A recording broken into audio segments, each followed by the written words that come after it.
So it looks like Hollywood is starting to speak sense. At least some people in Hollywood are starting to speak some common sense. We've got Ryan Gosling saying it's not moviegoers' job to keep theaters open. It's Hollywood's job to make movies that people want to support. Yeah, come on. Here's the thing that gets me. It's like Hollywood keeps like preaching to everyone and then calls them names they don't go, or they preemptively say we don't want you there, and then blame the bigots when people don't show up. It's like, you guys are dumb because you need the audiences way more than the audiences need you.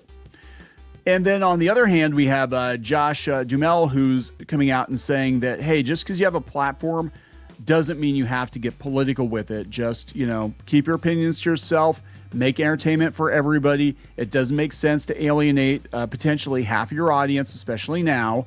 And this is a very refreshing take, because Hollywood for the last several years now has felt like it was their job to lecture everyone. And we can see how, the Oscars dropped off. We can see it in the box office. We can see it in shows, movies that people aren't watching, not because they're bad necessarily, but sometimes they just don't like the stars. Well, yeah, and then we're seeing people like getting just like, I'm not going to watch this show because the stars won't, shut their mouth, or right. The media doesn't help either. But like we saw, like Dungeons and Dragons, you had the people behind the movie telling everyone it was going to emasculate men and all this other stuff that it didn't do, drove people away. So you guys need to shut your damn mouth about your political hot takes narrative and all that, and just let the movie go out there and say nothing about any. If they try to bait you into the political discourse, be like, oh, I'm not going to talk about that because I'm here to talk about the movie or the show. Yeah, so I think this is a very painful lesson that they're learning, and not everyone is going to make the leap. I think we're going to look at Hollywood and where they go going forward. It's going to be kind of like a new streamlined Hollywood. Guys like Ryan Gosling, I think will be fine, but you have a bunch of other people that are definitely not going to be fine. They're not going to make the cut. And I think when the layoffs come and the cutbacks come, and they always do, a lot of these activists, these loudmouths will be shown the door. That's what I think we is had gonna happen. Years of people like, people came out and said that there's a bunch of men, mostly in Hollywood, who were worried because they weren't allowed to say anything. And even if they didn't agree, they had to agree because they would not get work. And, they were being shunned for all these, let's change it, put a chick in it, make it lame, make it gay, all that stuff. And, it did not work well for audiences. So I'm wondering if some of these guys that are just like, hey, maybe you should keep your mouth shut now. I don't know this. If they were some of the ones that were being like, you're allowed to speak because you're a man. I have to wonder, because it is not all, but I mean, most of the ones that I've seen lately, it's been white dudes that were. I think Jennifer Lawrence has said stuff before in that too, but yeah. Yeah, she basically was keeping her mouth shut too. And I've noticed smart. I'm sure they're told to shut the fuck up. Brie Larson promoting the Mario movie. She's not pulling a Captain Marvel. She's just sticking to the script and just being like, please come see my movie. I mean, that's all you got to do. Come see my movie. Remember when people used to like movie stars? It was glamorous. It was exciting to meet them, and they loved their audience, and they loved you no matter what. Like, you were just, they were like happy you were there to see them. They didn't ask who you voted for. No. They weren't like Mark Hamill got in front of like a whole crowd at a panel and said, make nasty digs at Republicans. It's like, what's wrong with you? You're literally making people hate you. And if you're not a draw for the box office, then why would they hire you? Yeah, exactly. And it is sad because I don't want to see, like with Mark Hamill especially, like that's Luke Skywalker, man. Like I don't want to think about him as being this grouchy old dude that bitches about politics all day. Just like I didn't want to think about, now Rob Reiner has always been more political, but I didn't want to remember Rob Reiner as the guy who would have meltdowns on Blue Sky. You're allowed to think what you want, but you don't have to tell everybody else. And the problem is with these Hollywood celebrities, it's not enough to just, say, here's what I think. But it's like they ram it down your throat. They get up on the award stage and constantly have, discussions. They're at all these events and they're always lecturing everyone on how you should think and feel. And it's people don't like you. Even the people that agree with you don't like you. Yeah, some people are just insufferable. So let's talk about this. Before we get into it any further, please subscribe for more pop culture news, views, and rants, guys. You'll get a woohoo if you do. Woohoo. This is Kneon. I am here with Geeky Sparkles. Hello. Yeah, she's here. Yeah, and we're going to... Sorry, you threw me off there for a minute, but okay. All right. We're trying to mix up a little bit. People actually said they like that we cut to the chase at the beginning of the video so they know what the hell we're talking about, not being like, well, today I went to the store and then I went to here and I went to there. And I'm sorry, I feel personally attacked. No, I went to the store and I went and got coffee. And Let's get to the point. let's get to the point here. So yeah, we're gonna watch this video clip. This is coming from Megyn Kelly, which I'm shocked that Josh Duhamel was even allowed to go on Megyn Kelly's podcast. No one said he was allowed. He just did it. He just did it, right? So let's take a look at this and see what he has to say, and then we're gonna talk about Ryan Gosling, Project Hail Mary, how good it's doing. We saw it last night. We went to go see it last night finally because we had to wait until the kids were free. We all went. It was a good movie. It was a damn good movie. It was really good. They don't make them like that anymore. No, and They I think that's what's going to happen as a result of this. Is I think we're going to have kind of a throwback to just pure entertainment. We had 10 plus 15 years of activist minded propaganda, and now I think we're finally starting to get back to the point, which is if you want people's money, you got to entertain them. Why are you charging them if you're going to preach at them? You know. Yeah. So, all right, here we go. It's a good message for a lot of people in the entertainment business these days. I just feel like, because you have a platform doesn't mean that you get to preach to everybody. Thank you. Tell that to the Oscars. I honestly believe that, we're very fortunate to be in this position. And I spend a lot of time in the Midwest, so I get to see what they actually think about, us. So this reminds me of Dungeons and Dragons too, where they were making disparaging comments about the middle-aged white guys in the Midwest, the ones who literally created the game. But there's a palpable disdain from people on both coasts for people in the Midwest, people down south. And I think social media, if nothing else, we actually are getting some sort of indication as to what people really think. So this is what I think a lot of these celebrities have thought for a long time, but they didn't have the filter on to be able to just don't say that. Don't say that. And they're not afraid to tell me. And, I have this, I'll never forget this. I was going to play golf with a buddy in Georgia about 10 years ago. And he meets me at the airport with a T-shirt that says, "Nobody cares what actors think." And I was like, "Damn, that's really funny. That's really good." And that always stuck with me because it's true. They don't. I mean, my job, and I don't. That's why I don't really take. I don't really. I have real strong opinions about things, but I don't really talk about it because it's like, why? Why would I? Alienate half my audience? Because I respect. I respect their views on things. Yeah, you respect the fact that they're allowed to have an opinion. People are allowed to disagree with you. And that's what people don't understand. It's like, you're all of your different opinions, but when you walk down the street, unless you're wearing shirts or hats or whatever, you don't know what they think. You're at the grocery store. You don't know what the clerk or the bagging person or the manager, you don't know who they voted for. They don't know who you voted for. It doesn't matter. No, it's really weird. It wasn't even that long ago. I mean, I worked for, and I think I told people this before, I worked at a government adjacent. Yeah, you've mentioned it many times, but yes. Software company. My boss literally was a Democratic senator.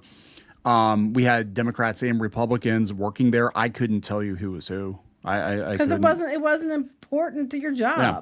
No. And he actually encouraged everybody, they didn't agree with him to go vote and everything else. And he said you don't have to agree with me. Yeah, he said just go vote. It's your duty to go vote, and he would give you off for the afternoon or whatever to go vote. And right. Yeah, so I mean that was pretty cool. But nobody got grilled. I don't think it would be that way now. I think if you had a Democratic senator, they'd be doing a purity test or something to make sure you weren't a wrong thinker. It didn't used to be this way. No, it wasn't that long ago. It was like 15 years ago. Yeah, it wasn't that long ago. They can believe what they want to believe. I'm just here to make cool stuff. Yeah. If you really want to be successful in this business, why would you make half of your audience despise you by your political beliefs? That's what we keep asking. Yep. Maybe they don't care. I don't know. I mean, I look at it as a business decision. I'm here just to make cool movies, cool TV. I'm here to make cool stuff. And I'm the court jester. If I want to preach to you about what I believe politically, I'll go run for office, which I'm not going to do, by the way. It's a good message for. Yeah. So shout out to Jay Plemons for posting that. That's cool. He gets the assignment. We really do need more people like Josh. They're just like, you know what? I know my role, right? Yeah. I'm not going to overstep. So let's talk about another toxic white cis male, Ryan Gosling, who's And then they like him because he was Ken in the bar. Oh, okay, because he wore a pink sweater. He's good Yeah, now. because Okay. He's Knuff. We're good. He's Knuff. But Project Hail Mary really, I think, caught a lot of people off guard. I was caught off guard. I did not expect it to be that big. I didn't even know what it was about. I know our son had read the book, and I knew it was science fiction. That's literally it. And the first trailer didn't get me, but that second trailer actually did get me interested in it. And a lot of people have talked about how good the movie is and whatever. But the takeaway from this one was it was something fresh. It was new. Yes. It wasn't a franchise, and it really did feel like a throwback to the 80s, 90s, where we just made pure popcorn movies. Mm-hmm. And they were like they had points to them, but they were like about feel good type movies about you're learning something, and they're just like they're not political, they're not about agenda issues. It's even what's causing the problem isn't even something that's an agenda issue. It's just a fun movie for the sake of having a fun movie, and it was really good. And I was worried because, like you said to me before this. Like it's like almost 3-hour movie, and it's mostly just this alien and him and space and all this other stuff. And I'm like, yeah, that's kind of gonna drag. It didn't. Yeah, I was kind of worried. I'm like, okay, so let me get this straight. 2.5 hours, Ryan Gosling stranded on a space station with the talking rock. Oh, that sounds like lots of fun. Yeah, it sounds like it's gonna be so good. It was very, very good, and how they intercut with how he got there. And now some of the changes from the book, I haven't read the book, but apparently there was, now this might lead into what Josh Duhamel was saying. They actually had, I guess, a climate change activist character in the book that they cut from the movie. And his job was basically just to preach at people and tell them that, the environment's going to shit. Climate change. But the reason the environment went to shit had absolutely nothing to do with climate change. Yeah, it was like space. Yeah, it had space absolutely nothing to do with it. But and that could be one, but not in the way that he tried. Right. But that could be one of those things where it wasn't going to work really on film, and we already get it. We get it. We get things are pretty bad. The movie's already 3 hours long. Basically, let's not preach at people because they're not going to come. Yeah, I remember and they didn't. So and then people came. Remember Twisters? There were people that literally were angry that they didn't use it as an opportunity to stump about climate change. Like, what did you want to just have a very special message from Greta Thunberg in the middle of the damn movie? Like, these damn twisters wouldn't have happened if it wasn't for climate change. You climate change deniers, you killed the cows. It was the whole thing's just. I'm tired of it. I'm glad to see. I'm glad to see that we can have something that's a fun, entertaining movie for the sake of being a fun, entertaining movie.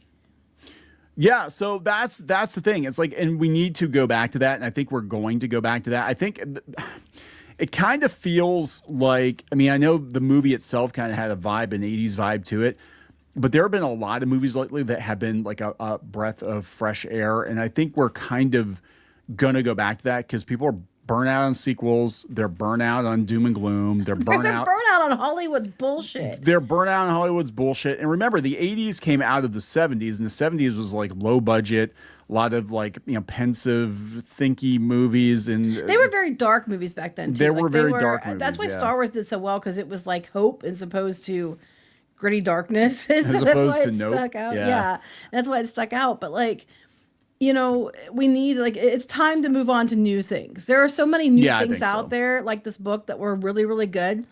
So we could just go, do new things now. We don't have to rehash every old thing again. I know that's your safe bet, but they're not a safe bet because you'll fuck it up so bad, no one's going to show up anyway. Yeah, and I think that's why the 80s felt so, fresh, is that there was so much new stuff. But most of it was pure entertainment. And again, you compare it to the 70s. And 70s cinema was very dark and pensive and brooding. And a lot of it was kind of low-key preachy, I think, because we're coming out of the 60s and all that. I feel like we're kind of crawling out of an extended 70s period. An extended ice age of yeah. And look, movies cycle. You look at throughout the history of relatively brief history of movies, 100 whatever years, and they do tend to cycle. And I think the whole sequel thing, the big ridiculously expensive Hollywood tentpole thing, people are tired of it. They're tired of being preached at by the actors. And I think we're going to have and the showrunners. And the showrunners. And I think we're going to have a new Hollywood, and we're going to have a lot of people not make the cut, just like they didn't make the cut when they went from silent films to talkies. We're going to have a lot of people that are not willing to embrace the new reality, which is we're going to make things cheaper. We're going to make them for the audiences because we're still in a business. And like it or not, we're going to use AI to some degree or not, because that cuts the expense down. So I'm just saying, if you want something that's different and fun and good, and you want to support something like that, then I'd say go to this movie, because this one, I think word of mouth is going to give it legs. And I think that I think people need to go to this one, even if it's not really your cup of tea. I think people need to go to this one because if you want to stick it to Hollywood and be like, up yours, we want new stuff, this is the way to do it. But you don't have to go if you don't want to go. You don't want to pay for it, because it sounds like it's a long time sink, and it sounds like it'd be boring, but it actually was not boring. No, it was great. I mean, I'd give it a solid 8. I mean, people were like, it's the best movie ever made. I'm like, I don't know about that, but it was the best movie ever made. But I'd honestly say 8.5. I liked it a lot. It was good. It was the best pure science fiction movie I've seen. For me. Yeah. But the bar, to be fair, leading into it was low. That's true. There's that. That, for being fair, there's that too. But I just I watch this again. Yes, I'd watch this again. Oh, absolutely. I was actually sitting there like, well, I wonder why it comes out in digital. I might have to get this one. It's good. I'd watch it. I think your parents probably like it too. I was thinking it too. I'm like, oh, my parents would like this one. So I was like, I want to show them this one. And then when I know something's good, I'm like, oh, my parents will like it. And so it's a safe bet for them. And I just think this is one that it might have legs, because people are very excited about it. And people weren't going on maybe in the numbers initially because they were like not too sure, but still did really well. And as the word of mouth spreading, I think it's going to pick up. And it's already done 100 million at the domestic box office, according to Deadline, and it looks like it's going to be number 1 again this weekend. Now Mario comes out. I was going to say the only thing that's going to kill it is Mario. Galaxy, Mario's going to destroy it. It's going to destroy it. But I think this one's going to last a while. We used to, back in the day, we used to have movies in theaters for months. I mean, it wasn't just 45-day window. That was freaking 45-week window. Home Alone was in theaters for more than a year. A year. People went to go see it one Christmas, and it was still playing the next Christmas. I remember Gremlins came out in the summer, and it was still playing in the fall, toward Halloween. Then they would bring the movies back in the theater, because I went to go see. I saw E.T. when it first came out, but I was very small, and I wanted to leave the theater almost immediately because it was too scary. The beginning was very scary. And then I remember coming back in 85. And when I saw Empire Strikes Back, it was right before they brought Return of the Jedi out. Mm-hmm. So, they would bring it back again because we didn't have VHS, right? I mean, we had it, but even then they didn't. Now you just, I just wait a month and a half, it'll be on TV. Or you get it on DVD or VHS a few months later, watch it as many times as you want. But back then you didn't always have that availability. It was really expensive. So you'd have to watch it in the theater, or when it came to TV and they edited the shit out of it. People forget how, so we're going to go down a slight side tangent here. Until E.T. and Batman came out on VHS and they were affordable, they were $20 or $25. Until that happened, the reason people rented VHS is it cost too damn much to buy a tape. The tapes were $100. Back then you could even rent the players, because a lot of people couldn't afford the players. So you could rent the player. It was a treat. They were I think they were $500 or $600 in 80s money. And then the damn tapes were over $100. Laser discs were crazy expensive. So it didn't make any sense to buy for most people, or you couldn't do it. And then when Batman, I remember E.T. came out first, and it was $20, and people were like, is that right? E.T.'s out on VHS because it wasn't released. E.T. did not come out on VHS for years. You'd have to go to the theater if you wanted to see it. And it wasn't on HBO or TV, edited TV. Yeah, it was. I think once in a while it'd be a big special thing, but they would edit the shit out of it. Yeah, for time, but commercials, yeah.